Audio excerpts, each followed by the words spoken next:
Nama saya Anhar Raja Saputra dari kelas 1B, Prodi Perjalanan Wisata dengan NPM 207566032 ingin menjelaskan tentang apa itu self-esteem.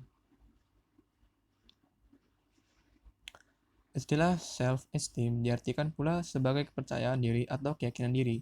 Self-esteem berkaitan dengan perasaan bahwa kita pantas, layak, berharga, mampu, dan berguna, tak peduli apapun yang telah terjadi dalam hidup kita, apa yang sedang terjadi, atau apa yang bakal terjadi.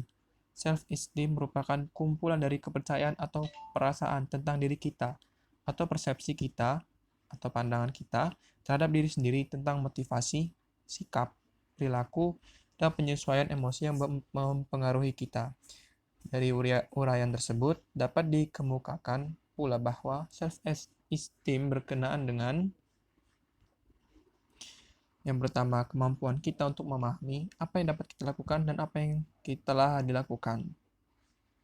Maksudnya ini kita dapat melakukan dengan potensi-potensi yang terpendam dalam diri kita, yang tidak pernah kita sadari, atau yang tidak pernah kita latih, atau yang pernah kita lakukan, seperti kita melakukan sebuah hal yang luar biasa, tapi kita melupakan hal tersebut. Lalu yang kedua, penetapan tujuan dan arah hidup sendiri. Kita seharusnya mempunyai tujuan untuk apa kita hidup dan kemana tujuan kita nanti pada masa depannya. Yang ketiga, kemampuan untuk tidak merasa iri terhadap prestasi orang lain. Karena prestasi seseorang itu berbeda-beda, tidak bisa semua disamakan. Tidak pula seperti misalkan semua orang menjadi pengusaha, itu tidak bisa, karena semua orang mempunyai prestasi yang berbeda-beda. Yaitu selanjutnya penjelasan dari para ahli. Self-esteem bukanlah kesombongan, keangkuhan atau bualan besar, menurut Rusli Lutan. Mengemukakan self-esteem bagi seseorang ibarat pondasi sebuah bangunan rumah. Istilahnya itu adalah sebuah dasar dari seseorang tersebut. Self-esteem merupakan sebuah struktur penting bagi perkembangan kemampuan yang lainnya. Di atas self-esteem lah akan terbangun prestasi. Bila self-esteem dan penilaian diri rendah, maka apapun yang kita bangun di atasnya, niscaya akan mudah retak. Itulah sebabnya self-esteem harus dibangun sekokoh mungkin agar kita dapat mencapai kualitas hidup yang lebih baik.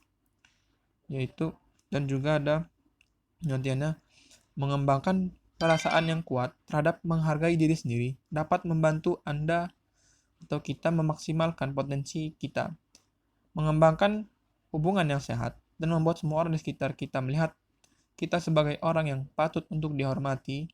Jika kita benar-benar ingin menghormati diri sendiri, kita harus menerima diri kita sendiri dan berusaha menjadi seseorang yang kita impikan.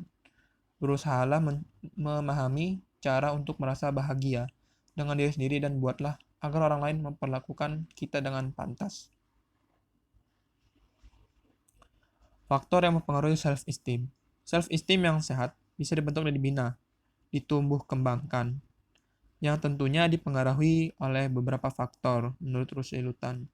Mengemukakan faktor-faktor yang mempengaruhi pertumbuhan self-esteem yaitu sebagai berikut. Yang pertama adalah dari orang tua. Orang tua merupakan sumber utama pembentuk self-esteem, khususnya di kalangan anak-anak. Pemberian yang paling berharga dari orang tua adalah meletakkan landasan self-esteem yang kokoh, mengembangkan percayaan diri dari hormat diri. Orang tua sebaiknya dapat menumbuh kembangkan self-esteem melalui beberapa cara. Di antaranya adalah sebagai berikut.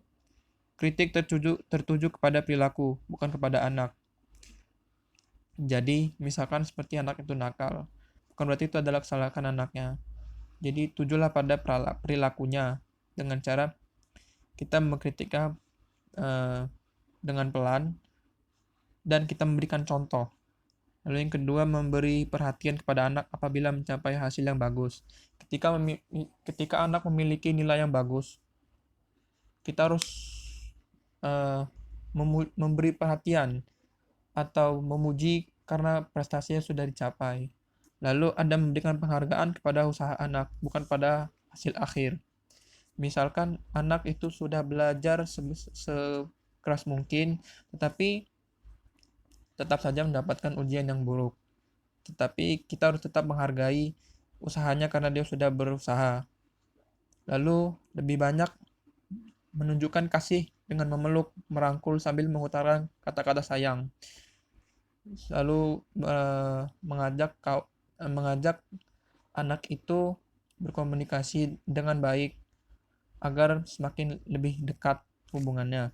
Lalu memberikan kesempatan agar anak sering merasa pengalaman sukses. Jadi ada seperti kisah yaitu dari Neil Armstrong kecil. Contohnya yaitu Neil Armstrong kecil itu mempunyai kebiasaan setiap malam dia melihat angkasa. Lalu ibunya itu merasa kebiasaan anaknya itu aneh. Dan sang ibu Neil Armstrong kecil itu bertanya, "Setiap malam kau melihat angkasa. Sebenarnya apa yang kau lakukan, anakku?" Lalu Neil Armstrong itu menjawab, "Aku ingin sekali terbang ke angkasa. Hampir setiap malam dalam tidurku, aku bermimpi bermain-main di bulan." Jawab sang Neil Armstrong kecil. Pada zaman Neil Armstrong kecil, kemungkinan itu sangatlah mustahil untuk pergi ke bulan. Dan sang ibu pun merasakan hal yang demikian. Karena itu terdengar mustahil bisa pergi ke bulan. Tetapi ibu itu tetap dengan memberikan semangat dengan kata-kata, "Teruslah bermimpi, teruslah belajar, dan teruslah berusaha. Sebesar apapun impianmu itu, kelak kau akan meraihnya." Maka pada akhirnya dari tanaman self-esteem dari sang ibu Neil Armstrong, akhirnya Neil Armstrong pun berhasil dengan apa yang diinginkannya. Lalu kedua adalah para sejawat dan teman. Orang-orang terdekat dalam kehidupan keseharian akan sangat berpengaruh terhadap pembentukan self-esteem. Ketika anak berada di lingkungan sekolah dengan teman yang sering memperoloknya, maka lingkungan tersebut kurang baik bagi pertumbuhan self-esteem yang sehat. Sebaliknya, teman sejawat dan kawan-kawan dekat dapat pula menumbuh kembangkan self-esteem yang sehat. Ini dikarenakan suasana pergaulan yang saling mendukung, saling menghargai terhadap usaha dan hasil yang dicapai seseorang. Lalu yang ketiga, pencapaian prestasi. Hasil yang dicapai dan memadai merupakan salah satu faktor bagi pengembangan self-esteem. Penciptaan perasaan tenang, yakin, dan mampu melaksanakan suatu tugas merupakan bibit bagi pengembangan self-esteem. Sebaliknya, apabila kegagalan beruntun yang diperoleh akan memberikan kesan mendalam bahwa kita tidak mampu mencapai sukses. Yang keempat, diri kita sendiri. Sumber utama bagi pengembangan self-esteem adalah diri kita sendiri. Kita dapat mempertinggi atau memperendah self-esteem sesuai dengan perasaan kita sendiri. Seseorang yang sehat, self-esteem-nya ditandai oleh beberapa ciri, diantaranya adalah selalu memberi dorongan, motivasi kepada diri sendiri, selalu memandang pada apa yang dikerjakan dan pada apa yang telah dilakukan. Jadi, maksudnya dari diri sendiri adalah kita selalu percaya diri bahwa diri itu pasti bisa. Bukan berarti kita tidak bisa. Semua itu bisa jika ada kemauan. Lalu yang kedua, guru atau instruktur. Guru dan instruktur sangat berpotensi membangun atau bahkan menghancurkan self-esteem siswa atau atlet binaannya. Guru dapat mengembangkan self-esteem dengan cara menempatkan seseorang dalam kedudukan, merasa berharga, merasa diakui, dan mampu melakukan sesuatu menurut ukuran masing-masing. Jika guru atau pelatih olahraga lebih suka mengkritik dengan pedas atas setiap penampilan siswa atau atletnya, maka hal ini merupakan biang bagi terciptanya self-esteem yang negatif. Oleh sebab itulah, pemberian penghargaan yang tulus, ucapan yang manis, pemberian dorongan, dan pengakuan terhadap diri setiap siswa seperti apa adanya merupakan bagian dari taktik untuk mengembangkan self-esteem.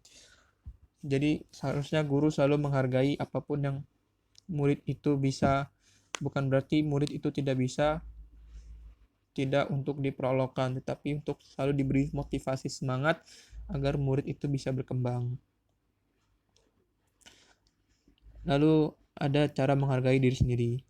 Yang pertama itu membangun rasa percaya diri. Membangun rasa percaya diri perlu dikembangkan agar kita bisa mengandalkan diri sendiri. Tidak selalu bergantung dengan orang lain.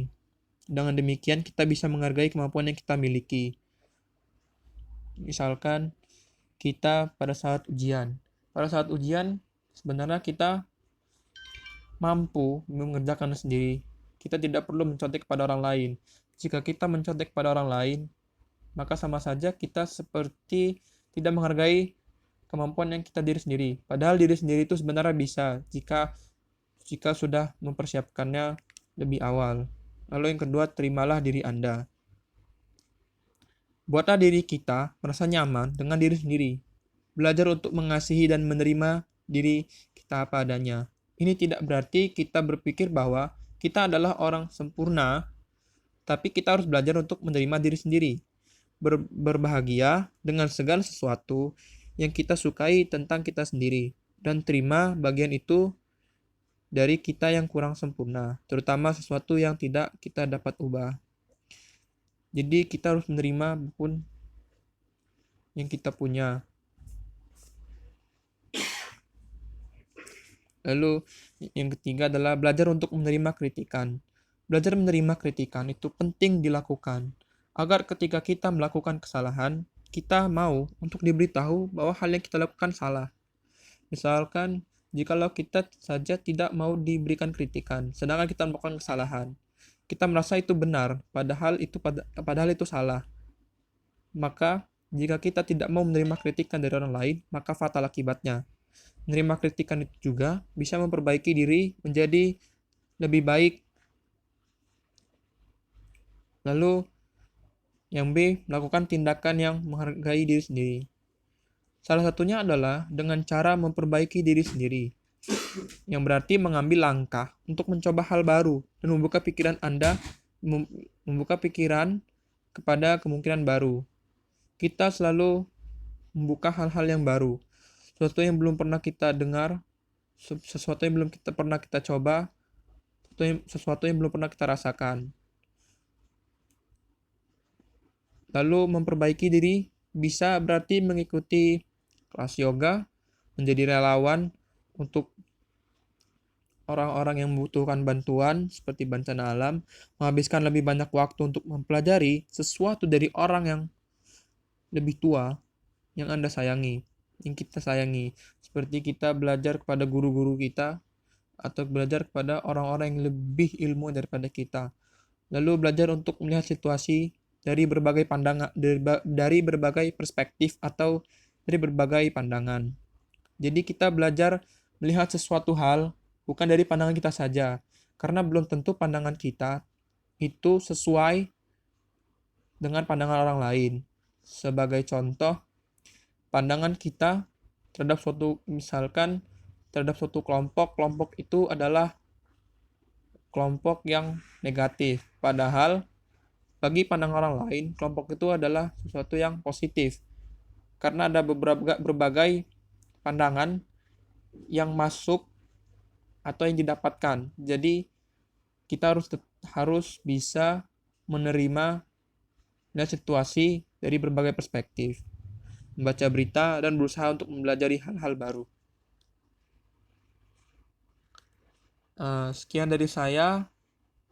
Mohon maaf bila saya masih banyak kekurangan, jika saya masih salah-salah kata dan kurang bagus dari presentasi saya akhiri. Selamat malam.